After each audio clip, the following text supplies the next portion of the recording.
మనము కష్టపడి 15,000 కాలనీలకు పెంచుకోవడం జరిగింది అధ్యక్ష.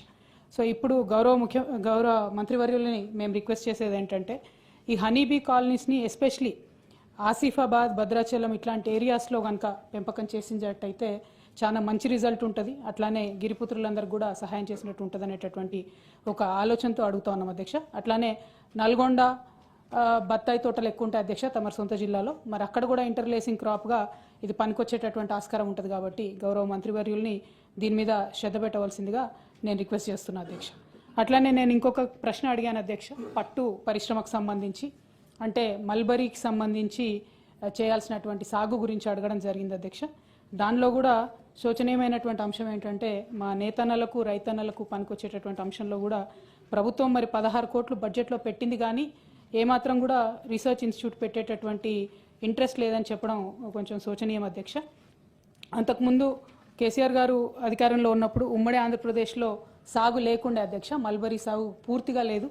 దాన్ని మరి 13,000 ఎకరాలకు పెంచుకోవడం జరిగింది అధ్యక్ష. అట్లానే మనము జగిత్యాలో గౌరవ పెద్దలు జీవన్ రెడ్డి గారు మేమందరం కూడా కలిసి కొంతమంది యువ రైతుల్ని మరి ప్రోత్సహించి మల్బరీ సాగు అక్కడ కూడా ప్రయత్నం చేసినాం అధ్యక్ష. అయితే చాలా తక్కువ సంఖ్యలో వాళ్ళు ముందుకు వచ్చినారు. అక్కడ అగ్రికల్చర్ కాలేజ్ ఉంది కాబట్టి జగిత్యాల క్షేత్రంగా మల్బరీ ఈ మన సిల్క్ వామ్ రీసెర్చ్ స్టేషన్ పెట్టినట్టయితే చాలా ఉపయోగంగా ఉంటుంది అనేటటువంటిది కూడా రిక్వెస్ట్ చేస్తూ ఉన్నాం అధ్యక్ష.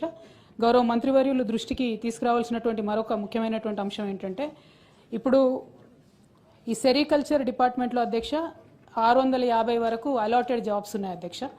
గత 15 నెలల్లో దాదాపుగా 400 మంది రిటైర్ అయ్యారు అధ్యక్ష.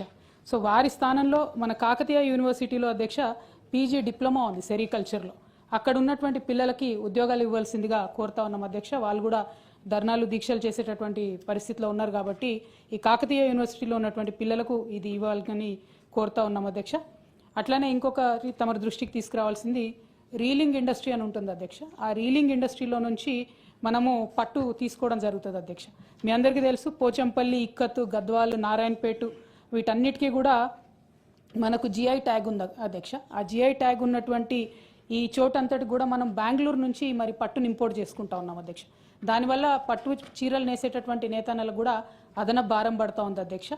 మేము కేసీఆర్ గారి హయాంలో ప్రతి పట్టుగుళ్ళకి 75 రూపాయల చొప్పున వరుసగా డబ్బులు ఇచ్చుకుంటూ వచ్చాం అధ్యక్ష. తమరు వచ్చినటువంటి సంవత్సర కాలంలో 8 కోట్ల రూపాయలు నేతన్నలకు బాకీ పడ్డారు అధ్యక్ష. ఆ బకాయిలను కూడా త్వరగా రిలీజ్ చేయవలసిందిగా కోరుతా ఉన్నాం అధ్యక్ష. అదేవిధంగా గౌరవ మంత్రివర్యుల దృష్టికి తీసుకొచ్చేది ఏంటంటే ఎన్నడూ లేని విధంగా కేంద్ర ప్రభుత్వం జీఎస్టీని విధించింది అధ్యక్ష చేనేత వస్త్రాల మీద. దాన్ని మేము మ్యాచింగ్ గ్రాంట్ ఇస్తాము, మా రాష్ట్ర ప్రభుత్వం నుంచి జీఎస్టీని చేనేత మీద మాఫీ చేస్తామని చెప్పారు అధ్యక్ష. మరి గత సంవత్సర కాలంలో ఆ ప్రపోజల్ని ఏం చేశారు? ఈ సంవత్సర కాలంగా మరి నేతన్నలు కట్టినటువంటి జీఎస్టీకి రాష్ట్ర ప్రభుత్వము మళ్ళా రియంబర్స్మెంట్ ఇస్తుందా ఏంటి అన్నటువంటి అంశాలని కూడా చెప్పవలసిందిగా నేను కోరుతా ఉన్నాను.